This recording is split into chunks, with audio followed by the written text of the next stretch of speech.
हाँ जी बेटे, कैसे हैं आप लोग? होपफुली बहुत अच्छे होंगे आप लोग, सभी लोग। तो बेटे आज हम इनकम टैक्स में देखेंगे कि आपका सिलेबस में क्या क्या है, कुछ बेसिक चीजें। और आज हम एकदम बिल्कुल सारी एलिमेंट्री चीजें करेंगे। कुछ भी ऐसा नहीं होगा जो कि कुछ टेक्निकल लेवल का हो, ठीक है? तो आज हम एकदम बेसिक चीजें करेंगे। तो बेटे इस चीजों को आपको थोड़ा सा ध्यान से सुनना है, क्योंकि ये चीजें पूरे सिलेबस में आपके लिए बहुत ही यूजफुल होंगी, ठीक है? तो आइए स्टार्ट करते हैं। Income tax,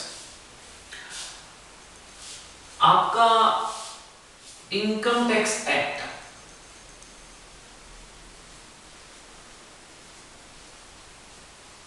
1961,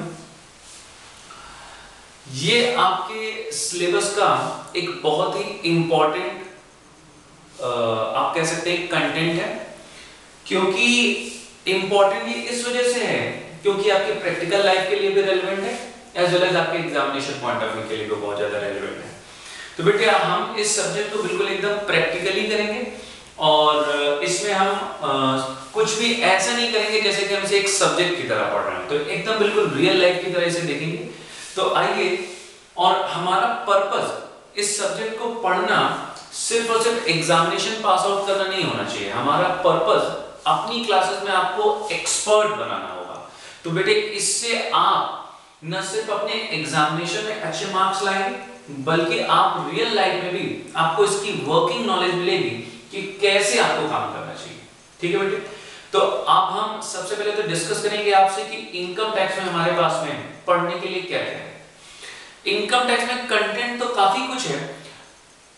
Right now I'm not going to discuss with the content with all of you guys. तो therefore बेटे अभी हम क्या करेंगे, अभी सिर्फ और एकदम बेसिक एलिमेंट्री चीजें करेंगे, ठीक है? तो मैं आपसे बात कर रहा था इनकम टैक्स एक्ट। आपने सुना होगा कि भाई ये भी एक लॉ का पार्ट है, ये भी एक लॉ का हिस्सा है। तो दैट्स ऑब्वियसली करेक्ट। तो जो इनकम टैक्स एक्ट है, this is a law, this is a law. And in regard to the law, first of all we discuss with something in regard to the law कि basically law क्या होता है। law के बारे में कुछ चीजें डिस्कस करते हैं। तो आइए देखते हैं, सबसे पहले देखते हैं law में कि law क्या है, what it is। नंबर 2 पे हम देखेंगे कि law why it is, ये क्यों है। फिर हम देखेंगे law how to frame it। तो पहले हम एकदम कुछ बेसिक चीजें, हालांकि ये आप अच्छी तरीके से जानते होंगे कि लॉ क्या होता है, क्यों होता है। हाँ, शायद ये भले ना जानते हो ये बनता कैसे है, लेकिन पहली वाली 2 बातें आप अच्छी तरीके से जानते हो। तो बेटे आइए चर्चा करते हैं लॉ के बारे में कि लॉ क्या होता है। लॉ क्या होता है, ये बड़ी सिंपल सी बात है। लॉ कुछ नहीं, ये set of rules and regulations होते हैं। ये कुछ set of rules and regulations होते हैं जो आपको हेल्प करते हैं किसी भी पर्टिकुलर प्रोसेस को एक प्रॉपर मैनर में कैरी आउट करने के लिए, या फिर किसी अनऑर्गेनाइज्ड सेक्टर को ऑर्गेनाइज करने के लिए। तो बेटे हम बात कर रहे हैं लॉ की। लॉ क्या होता है, आपने सुना होगा जैसे पुराने जमाने में जो राजा महाराजा लोग होते थे, वहां पर भी उनके अपने बनाए हुए कानून होते थे। हालांकि लॉ में ये बड़ी यूनिक चीज है, even the law makers are also covered under the law. That means the person who makes the law shall have to follow that law. He shall have to follow that law. That means कि nobody is exempt from the law, and law is a something जिसकी legal enforceability हो, जो कि आपसे जबरदस्ती कराया जा सके। That means कि मैं आपसे कहता हूं कि अगर बेटे आपको जो है शाम को आपको जो है क्लास में रेगुलर से सुबह 10 बजे आना है, तो अब मैं इस चीज को इन्फोर्सेबल करा सकूं तो ये लॉ है। अदरवाइज ये सिंपल नॉर्मल रेगुलर लाइफ के रूल्स हैं। जैसे कि मैंने कहा कि आप देखते हैं जब आप जो है ट्रैफिक की जो रेड सिग्नल होता है, जब आप इसे रेड लाइट तोड़ते हैं तो वहां पर रेड लाइट पे रुकना जरूरी है, तो because that is mandatory to follow. Class में मैंने कहा कि हाँ भाई आना जरूरी है, हाँ भाई आना जरूरी है आपको 10 बजे, लेकिन still you do not follow. आप फिर भी किसी न किसी रीजंस की वजह से देर हो जाते हैं या कोई भी बहाना बना देते हैं, तो ऐसे केस में आपको कोई सजा नहीं मिलती। दैट मींस अगेन यहां पर आप इसको फॉलो करें या ना करें, आप फिर क्या सोचने लगते हैं कि चलो ठीक है नहीं फॉलो करेंगे तो क्या हो गया। लेकिन इस वजह से लॉ की एक लीगल इन्फोर्सिबिलिटी के पर्पस से, इसको मैंडेटरीली इंपोज कराने के पर्पस से इसमें कुछ न कुछ पेनल प्रोविजंस भी रखे जाते हैं कि अगर आप नहीं मानेंगे तो ऐसा हो जाएगा, या ये क्रिमिनल ऑफेंसेस करने के ऊपर आपको ये लायबिलिटी भुगतनी पड़ेगी। तो आइए देखते हैं, आपने देखा लॉ क्या होता है, तो that means simply these are some set of rules and regulations, और जो रूल्स एंड रेगुलेशंस बनाए जाते हैं, अब हम देखते हैं ये क्यों बनाए जाते हैं, why it is. Again, you know it very well कि the purpose of framing a law is to organize something, is to make something legal. That means आपने देखा जैसे कि अभी करप्शन के ऊपर एक जो है हमारे देश में काफी अभी भी रिसेंटली एक लॉ बना है, जन लोकपाल। यह ऑलरेडी पास हो चुका है आपका पार्लियामेंट से, और अब ये बस एक्ट बनने की तैयारी में। तो हम देखेंगे कि पर्पस, आपने देखा इसका पर्पस क्या है, purpose is to remove the corruption and to punish those person who are indulging in the activities of the corruptions etcetera. तो बेटे आपने देखा कि there is a purpose of that act. इसी तरीके से हमारा इनकम टैक्स एक्ट है, बताइए इसका क्या पर्पस होगा, to collect the tax on the income earned by a person in a particular year। ठीक, तो ऐसे ही आपने देखा होगा कंपनी लॉ वगैरह भी होता है, ये आपकी कंपनी से रिलेटेड कानूनों के बारे में बात करता है। इसी तरीके से आपका बिजनेस लॉज बहुत सारे होते हैं, आपने सेल्स ऑफ गुड्स एक्ट वगैरह पढ़ा होगा, आपने इंडियन पार्टनरशिप एक्ट पढ़ा होगा। तो इस तरीके से बहुत सारे लॉज होते हैं in the different phases of the life, in the different phases of the fields of the life, जिसमें कि आप देखते हैं कि हम डिफरेंट चीजों को ऑर्गेनाइज किया करते हैं। तो यहां पर हम बात कर रहे थे व्हाई इट इज, तो व्हाट डज इट मीन, क्यों है ये, क्योंकि पर्पस ये है कि जो हम सोसाइटी की किसी पर्टिकुलर नीड को हम सेटिस्फाई करना चाहते हैं, जो कुछ गलत हो रहा है उसे सही करना चाहते हैं, या फिर किसी चीज को प्रॉपर मैनर में करना चाहते हैं। ठीक है, तो therefore there are certain rules, और प्रॉपर मैनर में इस वजह से भी करना जरूरी है, अदरवाइज सब जगह इरेगुलरिटी फैल जाएगी। जैसे कि करप्शन के ऊपर अगर कोई लॉ नहीं है या फिर क्रिमिनल प्रोसीजर कोड नहीं है, तो जिसका जो मर्जी है फिर वो करने लगेगा। ठीक है, तो सब कुछ सही तरीके से हो, therefore we need law and how to frame it. This is the main important aspect कि ये बनता कैसे। बेटे इसके बारे में शायद आपने आज से पहले ना पढ़ा हो, तो आज आप इसको बहुत ध्यान से करेंगे, बहुत अच्छी तरीके से, क्योंकि हमें कोई दिक्कत वाली बात नहीं है, हम तो जो है बिल्कुल आराम से करेंगे। बताइए कि लॉ कैसे बनता है, लॉ कैसे बनता है इस बारे में हम चर्चा करेंगे, लेकिन लॉ कैसे बनता है इस बारे में मुझे आपकी कोई प्रीवियस नॉलेज रिक्वायर्ड नहीं है, तो हम एकदम बेसिक एलिमेंट्री चीजों से लेके चलेंगे। तो सबसे पहले स्टार्ट करते हैं कि लॉ कैसे बनता है। देखिए बेटी होता क्या है, लॉ बनाने के लिए there must be some need in the society, there must be some need in the society। That means जैसे अभी आपने देखा कि जन लोकपाल बिल की बात कर लीजिए, कि जन लोकपाल बिल में हालांकि ऐसा नहीं था कि हमारे देश में कि कोई इससे रिलेटेड कोई कानून नहीं था, कोई इससे रिलेटेड लॉ नहीं था, corruption is already prohibited under the Indian law. लेकिन समस्या क्या है, वो इतने ज्यादा इफेक्टिव लॉज नहीं है कि जो है उनसे करप्शन को रोका जा सके। तो देयरफॉर करप्शन को रोकने के लिए एक हमें इफेक्टिव और एक ज्यादा ताकतवर लॉ की जरूरत है। तो देयरफॉर जन लोकपाल बिल लाया गया। तो there is a need in the society कि यहां पे सोसाइटी को इस चीज की जरूरत है। ऐसा कई जगह आपने हो सकता पढ़ा हो कि सोसाइटी लॉ के लिए नहीं बनी होती, बट लॉ सोसाइटी के लिए बना होता है। ठीक है, तो इन द सेम मैनर हम ये उसी पॉइंट ऑफ व्यू से डिस्कस करने जा रहे हैं कि भाई लॉ बनता कैसे है। ठीक है, आप इसको नोट बाद में करेंगे, पहले सिर्फ और सिर्फ आप सुनेंगे। अभी मैं आपसे इनकम टैक्स के बारे में कोई चर्चा नहीं करूंगा कि इनकम टैक्स क्या होता है, पहले हम ये डिस्कस कर लें कि लॉ कैसे बनता है, उसके बाद फिर हम आपसे चर्चा करेंगे कि इनकम टैक्स क्या होता है, और फिर टैक्स के विभिन्न एस्पेक्ट्स के बारे में चर्चा करके दोनों को मिक्स कर देंगे। तो आइए बेटे सबसे पहले चर्चा हम करेंगे किसके बारे में, लॉ कैसे बनता है, how to frame a law. देखिए जैसे सबसे पहले मैंने आपको बताया कि there must be need in the society. आप ये कह सकते हैं this is the origin point, this is the origin point, मतलब ये एक इनफॉर्मल तरीका है कहने का, ओरिजिन पॉइंट है। जब ये सोसाइटी में नीड जनरेट होती है तो गवर्नमेंट को लगता है कि चलिए ठीक है, इसके ऊपर कोई लॉ बनाने की जरूरत है, ठीक है। लेकिन अब गवर्नमेंट अपने आप से कुछ भी उल्टे सीधे पॉइंट्स लिख के लॉ नहीं बना देती। गवर्नमेंट क्या करती है, हर एक चीज को प्रॉपर्ली बारीकी से एनालाइज करती है in a very subtle manner, and उसके बाद में एक एक चीज के इम्पैक्ट को एनालाइज करती है, उसके क्या क्या एडवांटेजेस, उसके क्या क्या डिसएडवांटेजेस हो सकते हैं, एंड देन फाइनली उसको लॉ की फॉर्म में लाया जाता है। तो बेटे इसके लिए गवर्नमेंट क्या करती है, एक नॉर्मली, ऐसा नॉर्मली देखा गया है कि गवर्नमेंट एक सेपरेट कमेटी कॉन्स्टिट्यूट कर देती है। आपने सुना होगा टंडन कमेटी है या फिर केलकर कमेटी है, तो इस तरह की बहुत सारी कमेटियां हैं जिनसे रिफॉर्म्स आते रहते हैं, जिनकी रिकमेंडेशंस पे रिफॉर्म आते रहते हैं। तो सोसाइटी में नीड होती है, उसके बाद में गवर्नमेंट क्या करती है, गवर्नमेंट एक कमेटी बिठाती है, और ये कमेटी का काम क्या होता है, to give recommendation to government, recommendation देती है टू गवर्नमेंट। और गवर्नमेंट बताइए क्या करती होगी, ऑब्वियसली गवर्नमेंट इन रिकमेंडेशंस को फर्दर एनालाइज करती है।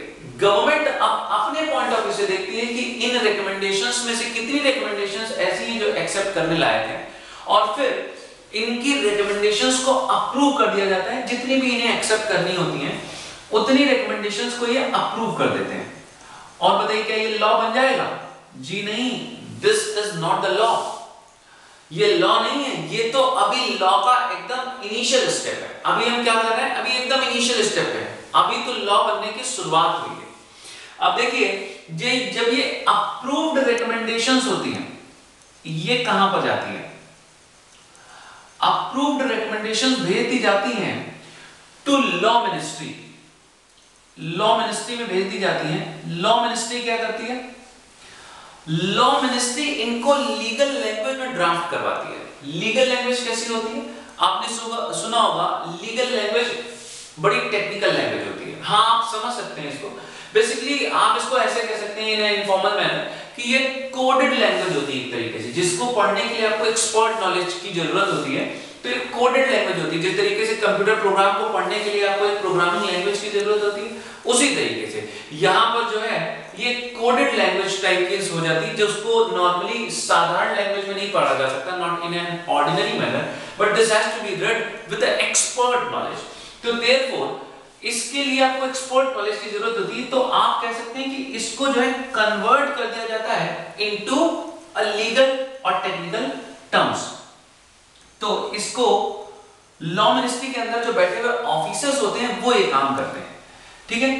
तो इसको जब ये कन्वर्ट होके नया जो डॉक्यूमेंट तैयार होता है, उस डॉक्यूमेंट को हम क्या बोलते हैं, इस डॉक्यूमेंट को हम बोलते हैं बिल, इस डॉक्यूमेंट को हम बोलते हैं बिल, या फिर आप इसको ड्राफ्ट भी बोल सकते हैं, ड्राफ्ट, बिल या ड्राफ्ट। बेटे इसे बिल या ड्राफ्ट इस वजह से बोलते हैं क्योंकि अभी ये लॉ बना नहीं है, अभी तो ये लॉ बनने की फर्स्ट स्टेज है, ठीक है। तो ये बिल अपनी पहली ओरिजिनल फॉर्म में आ जाता है, लॉ बनने का पहला फॉर्मल स्टेप तैयार हो जाता है। तो देखिए आपने सुना होगा जन लोकपाल बिल, तो वो जन लोकपाल बिल भी क्या था, ड्राफ्ट था, वो कोई लॉ नहीं था। लॉ तो अब वो पार्लियामेंट से पास होने के बाद में बना है, ठीक है। अब देखिए क्या होता है, जब ये बिल बन जाता है तब ये बिल आपका पब्लिक ओपिनियन के लिए बाहर निकाला जाता है। पब्लिक ओपिनियन मतलब क्यों, पब्लिक ओपिनियन क्यों लिया जाता है, द रीजन इज कि अल्टीमेटली किसके ऊपर ये लॉ अप्लाई होना है, किसके ऊपर ये लॉ अप्लाई होना है, लॉ अप्लाई होना है पब्लिक पे, on the Republic of India. Therefore हम पब्लिक से पूछते हैं कि क्या आप रेडी हैं इस लॉ को अपने ऊपर अप्लाई करवाने के लिए, क्योंकि अल्टीमेटली कहीं ना कहीं पब्लिक ही तो जिम्मेदार होती है और पब्लिक को ही सजा मिलती है और पब्लिक ही उसके फायदे उठाती है। तो therefore we need to ask from the public कि whether they are ready to accept this kind of a law in the country और नॉट। आपने देखा होगा कई बार कुछ लॉज आते हैं, उनका स्ट्रॉन्ग ऑपोजिशन होता है, उनको जो है, जैसे कि अभी आपने देखा होगा एक गवर्नमेंट की पॉलिसी थी कि रिटेल सेक्टर में वो 49% की एफडीआई लाने की बात कर रहे थे, पूरे देश में जो है उसके लिए मूवमेंट हुआ कि हाँ भाई जो है ये नहीं होना चाहिए। तो ये सब क्या है? ये लॉ है जिसको लोग एक्सेप्ट नहीं करना चाहते, जिसको लोग एक्सेप्ट नहीं करना चाहते। तो देयरफॉर गवर्नमेंट पब्लिक से पूछती है कि आपका क्या व्यू है। जैसे जन लोकपाल बिल पे ले लीजिए, अगर गवर्नमेंट कहे कि नहीं, इस लॉ में लिखा हुआ है कि हम एक 10 रुपए भी जिसने जो है जिसने 10 रुपए की भी घूस ले ली तो हम उसे क्या करेंगे, उसे उठा के हम जो है फांसी दे देंगे। तो this is completely very harshful provision in the law, therefore nobody will accept this kind of a provision. तो देखिए ऐसे केस में पब्लिक स्ट्रांगली अपोज करती है और पब्लिक अपने व्यूज देती है कि भाई ये होना चाहिए, ये नहीं होना चाहिए, और गवर्नमेंट पब्लिक ओपिनियन को भी कंसीडर करती है। और उसके बाद बताइए क्या करती होगी, पब्लिक ओपिनियन आने के बाद में ये जो बिल होता है आपका, ये रिवाइज हो जाता है। रिवाइज क्यों हो जाता है? क्योंकि इसमें चेंजेस हो जाते हैं पब्लिक ओपिनियन के हिसाब से। फिर क्या होता है, फिर ये रिवाइज बिल जो होता है ये पार्लियामेंट में नहीं जाता, ये पार्लियामेंट की स्टैंडिंग कमेटी के पास में जाता है। पार्लियामेंट की स्टैंडिंग कमेटी का क्या काम होता है? पार्लियामेंट की स्टैंडिंग कमेटी में आपको जान के आपको ये बात पता होनी चाहिए, पार्लियामेंट की स्टैंडिंग कमेटी में जानते कौन होता है? पार्लियामेंट की स्टैंडिंग कमेटी में होते हैं ऑपोजिशन के मेंबर मेनली। हालांकि आपने पता होगा दो ही लोग होते हैं आपके, एक होते हैं आपके सत्ता पक्ष के लोग पॉलिटिक्स में, दूसरे विपक्ष के लोग। यानी कि सत्ता पक्ष मींस आपकी रूलिंग पार्टी हो गई और विपक्ष मींस ऑपोजिशन हो गई। तो इसमें रूलिंग पार्टी जो कि इस समय जैसे कांग्रेस है, तो इसमें रूलिंग पार्टी के लोग कम होते हैं जबकि ऑपोजिशन के लोग ज्यादा होते हैं। इसमें सबसे बड़ी ऑपोजिशन आपके यहाँ पर बीजेपी है, तो इसमें बीजेपी के भी लोग होंगे, एसपी के भी होंगे, बीएसपी के भी होंगे, जेडीयू के भी होंगे, टीएमसी के भी होंगे, एआईएडीएमके के भी होंगे। तो इसमें सारी पार्टीज के लोग होते हैं, ठीक। तो पर्पस क्या होता है? पर्पस ये होता है कि ये जो बिल बना है, ये बिल बना है लॉ मिनिस्ट्री ने। और बताइए लॉ मिनिस्ट्री किसके अंडर में चल रही है? Government of India. और गवर्नमेंट ऑफ इंडिया है किसकी? कांग्रेस की। तो बताइए क्या कांग्रेस लॉ मिनिस्ट्री में अपने मिनिस्टर को कहलवा के इसमें कुछ अपने फायदे के प्रोविजन डलवा सकता है कि नहीं डलवा सकता? बिल्कुल डलवा सकता है। तो देयरफॉर कांग्रेस अपने फायदे का कोई काम तो नहीं कर रही है। ये बात कौन चेक करता है? ये बात चेक करता है पार्लियामेंट की स्टैंडिंग कमेटी। पार्लियामेंट की स्टैंडिंग कमेटी इसी वजह से लगाई जाती है कि कहीं कोई रूलिंग पार्टी अपने बेनिफिट के लिए तो ये लॉ नहीं ला रही है। तो देयरफॉर पार्लियामेंट की स्टैंडिंग कमेटी इसको क्रॉस वेरीफाई करती है, और इसके अलावा और भी पार्लियामेंट की स्टैंडिंग कमेटी चेक करती है कि इसमें क्या अच्छाइयां हैं या क्या बुराइयां हैं या क्या चीजें इसमें होनी चाहिए और क्या नहीं होनी चाहिए, ठीक है। तो बेटे पार्लियामेंट की स्टैंडिंग कमेटी से निकलने के बाद में ये बिल रिवाइज एक बार तब तक फिर से हो जाता है, ये बिल फिर से रिवाइज हो जाता है। क्यों? क्योंकि पार्लियामेंट की स्टैंडिंग कमेटी भी तो इसमें कुछ बदलाव कर सकती है। फिर ये रिवाइज बिल बताइए कहां पहुंचता होगा? अब ये रिवाइज बिल पहुंचता है पार्लियामेंट में। आपको पता होगा बेटे पार्लियामेंट में हमारे पास में दो हाउसेज होते हैं। कौन कौन से? एक लोकसभा और एक राज्यसभा। लोकसभा का दूसरा नाम क्या होता है? इसको इंग्लिश में हम हाउस ऑफ पीपल भी बोलते हैं। इसको इंग्लिश में हम हाउस ऑफ पीपल भी बोलते हैं लोकसभा को। तो जो लोकसभा है this is the lower house of the parliament, and जो राज्यसभा है this is the upper house of the parliament. हालांकि नॉर्मली हम इसको उल्टा बोल देते हैं, Lok Sabha lower house of the parliament होता है जबकि Rajya Sabha upper house of the parliament होता है। खैर फिर होता क्या है, ये जब रिवाइज्ड बिल इस पार्लियामेंट में पहुंचता है, इस पार्लियामेंट में वोटिंग होती है। फिर जो आपके एमपीज होते हैं ये इसके ऊपर लोकसभा में वोट करते हैं और मेजॉरिटी वोटिंग होने के बाद में ये पास हो जाता है, ठीक। तो राज्यसभा से भी पास होना चाहिए, लोकसभा से भी पास होना चाहिए। बताइए बेटे, क्या अब ये लॉ बन जाएगा? पार्लियामेंट से पास हो गया, बिल्कुल लॉ तो बन जाएगा, लेकिन अभी भी ये भारत की जनता यानी कि रिपब्लिक ऑफ इंडिया के ऊपर अप्लाई नहीं किया जा सकता। क्यों नहीं किया जा सकता? द रीजन इज कि this still requires some legal compliances. Legal compliances क्या है? वोटिंग के बाद में ये जब ये पास हो जाएगा, ये बिल एक्ट तो बन जाएगा, लेकिन अभी भी इसमें साइन चाहिए होते हैं प्रेसिडेंट के। इसमें प्रेसिडेंट के सिग्नेचर चाहिए होते हैं। जब प्रेसिडेंट इसके ऊपर साइन कर देता है, तब इसको लीगल असेंट मिल जाती है, लीगल अप्रूवल मिल जाती है कि ठीक है, अब ये कंप्लीट लॉ बन गया। बताइए, क्या अब ये गवर्नमेंट ऑफ इंडिया भारत की जनता के ऊपर अप्लाई करवा सकती है?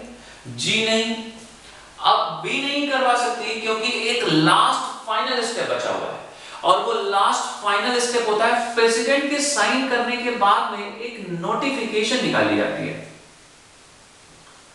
एक नोटिफिकेशन निकाली जाती है कहां पर? ऑफिशियल गैजेट में। ऑफिशियल गैजेट ऑफ इंडिया, जिसको हिंदी में भारत का राजपत्र बोलते हैं, इसमें नोटिफिकेशन निकाली जाती है। नोटिफिकेशन निकालने का मतलब सिंपली पब्लिश करना होता है, जिससे कि एक गवर्नमेंट ऑफ इंडिया भारत की जनता को बताती है कि ठीक है, इस दिन से ये लॉ अप्लाई हो गया। तो लॉ बन तो जाता है, लेकिन फाइनली लगता कब से है? जब नोटिफिकेशन इसकी निकलती है ऑफिशियल गैजेट में। आपने सुना वो गजेटेड हॉलीडे होते हैं या गजेटेड ऑफिसर होते हैं, वो कौन होते हैं? वो वही ऑफिसर्स होते हैं जो यहाँ पर नोटिफाइड होते हैं। तो गजेटेड हॉलीडे गजेटेड ऑफिसर्स जो होते हैं वो वही होते हैं जो गैजेट में नोटिफाइड होते हैं। Gadget means this is a legal document of India. This is a legal document of India. किसी चीज की लीगल इन्फोर्सिबिलिटी लाने के लिए या करने के लिए इसमें पब्लिश करना जरूरी होता है। तो जैसे ही इसमें पब्लिश होता है जिस डेट को भी, तो उस डेट से लॉ अप्लाई कर दिया जाता है भारत की जनता के ऊपर। अगर उस डेट में, अगर पब्लिशिंग के टाइम पे हम कोई दूसरी डेट लिख देते हैं, तो उस डेट से फिर ये अप्लाई हो जाता है। ठीक है?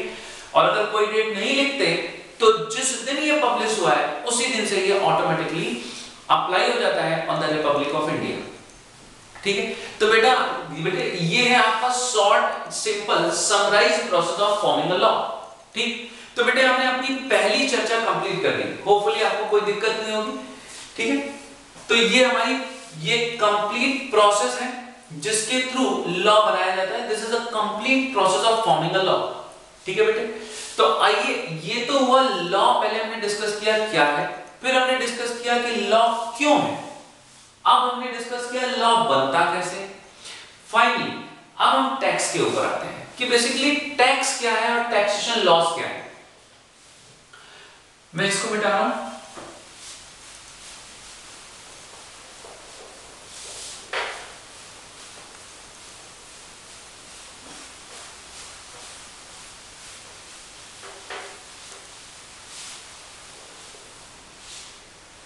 देखिए बेटे, आपका जो इनकम टैक्स एक्ट है 1961, इसमें क्या होता है, जैसे ये जो एक्ट है ये कब पास हुआ होगा पार्लियामेंट से? 1961 में ये पास हुआ होगा। इस वजह से 1961 इसके आगे लिखा हुआ है।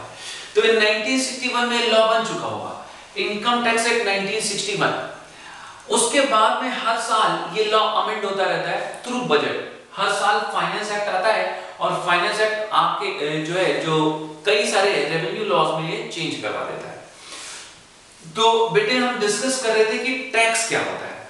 In a very simple terms tax क्या होता है? हाँ जी बताइए, टैक्स क्या होता है बेटे? टैक्स